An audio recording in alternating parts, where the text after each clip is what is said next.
आज सभागृहामध्ये भारतीय क्रिकेट संघाचे अभिनंदन करताना मला अतिशय आनंद होतो आहे आणि अभिमान देखील वाटतोय। भारतीय क्रिकेट संघाने 2026च्या T20 विश्वचषक स्पर्धेत शानदार कामगिरी करत अंतिम सामन्यामध्ये न्यूझीलंड संघाचा पराभव केला आणि 96 धावांनी विजय मिळवला। या विजयासह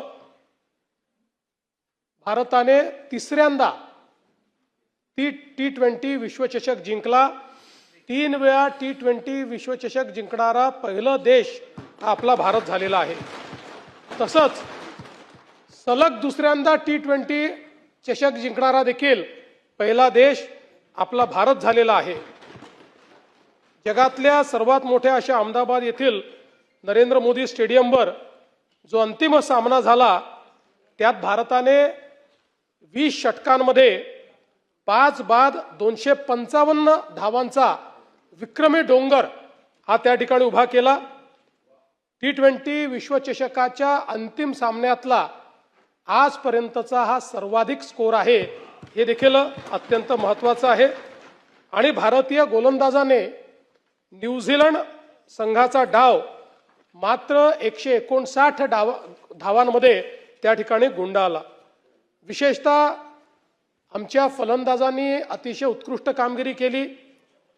संजू सॅमसन ज्यांनी गेले 3ही सामने भारताला विजयाकडे नेलं, त्यांनी 46 चेंडूत 89 धावा या ठिकाणी काढून संघाला भक्कम पाया दिला। अभिषेक शर्मा यांनी फास्टेस्ट 50 त्या ठिकाणी करत 21 चेंडूत 52 धावा त्या ठिकाणी काढल्या। ईशान किशन यांनी 25 चेंडूत 54 धावा या ठिकाणी काढल्या आणि एक अतिशय जलद अशा प्रकारचं अर्धशतक केलं। आणि तिलक वर्मा यांनी देखील, शिवम दुबे यांनी देखील आपल्या संघाच्या धावसंख्येत महत्त्वाची भर पाडली। गोलंदाजांनीही अतिशय उत्तम योगदान दिलं। जसप्रीत बुमराह यांनी 4 बळी घेत निर्णायक अशा पद्धतीनं या ठिकाणी बॉलिंग केली आणि विशेषतः या संपूर्ण टुर्नामेंटमध्ये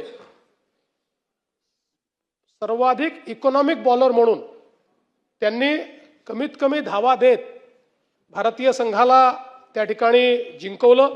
आपल्याला माहिती आहे मुंबईत झालेल्या सेमीफायनलमध्येही त्यांचाच ओव्हर हा निर्णायक ठरला आणि ज्यावेळी अटीतटीची वेळ होती त्यावेळी एक अतिशय चांगला ओव्हर टाकून त्यांनी ती संपूर्ण मॅच बदलण्याचं काम केलं। अक्षर पटेल यांनी देखील 3 बळी घेऊन त्या ठिकाणी संघाला भक्कम आधार दिला आणि म्हणून फलंदाजी आणि गोलंदाजी या दोन्ही क्षेत्रामध्ये भारतीय चमूने अत्यंत उत्तम अशा प्रकारचं काम केलेलं आपण सगळ्यांनी बघितलं। आणि या संपूर्ण टुर्नामेंटमध्ये एका मॅचचा अपवाद वगळता आपली टीम सर्व मॅचेस त्या ठिकाणी जिंकली आणि एक उत्तम कामगिरी आपल्या टीमनी केली।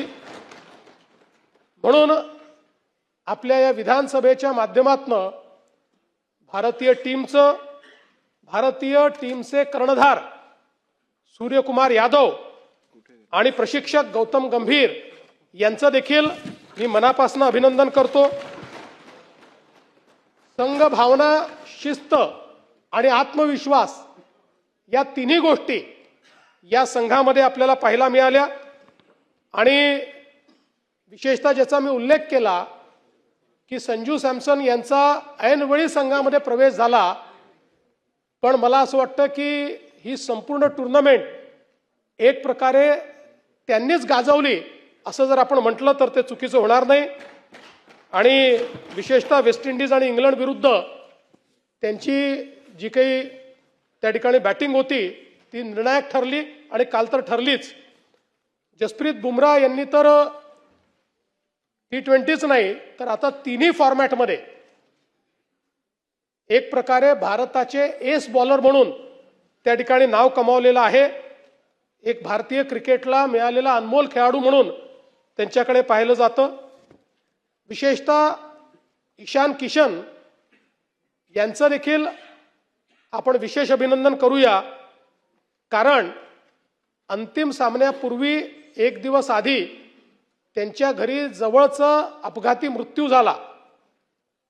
अशाही परिस्थितीमध्ये वैयक्तिक दुःख बाजूला ठेवून अत्यंत ताकदीनं ते मैदानात उतरले आणि आपल्या विजयाकडे त्यांनी आपल्याला नेलं. अशा धैर्यवान खेळाडूचं देखील मी विशेष अभिनंदन करतो. आपल्याला कल्पना आहे की भारतीय क्रिकेटचा जो गौरवशाली इतिहास आहे त्याची सुरुवात 1983 साली कपिल देव यांच्या नेतृत्वाखालील आपल्या टीमने ज्यावेळी वेस्ट इंडिजला हरवून पहिल्यांदा आपण विश्व चॅम्पियन झालो लॉर्ड्सवर, तिथनं सुरुवात झाली. 2007 मध्ये महेंद्रसिंग धोनी यांच्या नेतृत्वात पहिल्यांदा T20चे विश्वचषक आपण जिंकलं.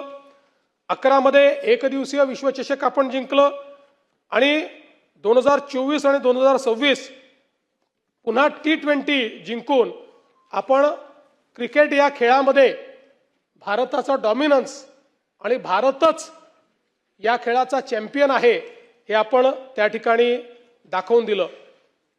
महाराष्ट्राला विशेष अभिमान हा आहे की कर्णधार सूर्यकुमार यादव हा आपले मुंबईचे आहेत.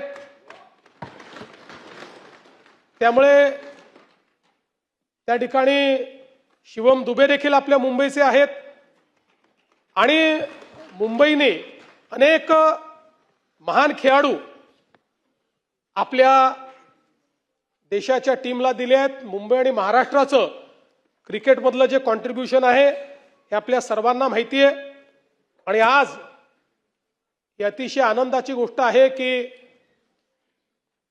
आपल्या देशातले गावातले सामान्य खेळाडू देखील आज आंतरराष्ट्रीय स्तरावर खेळतायत आणि त्या ठिकाणी चॅम्पियनशिप जिंकतायत.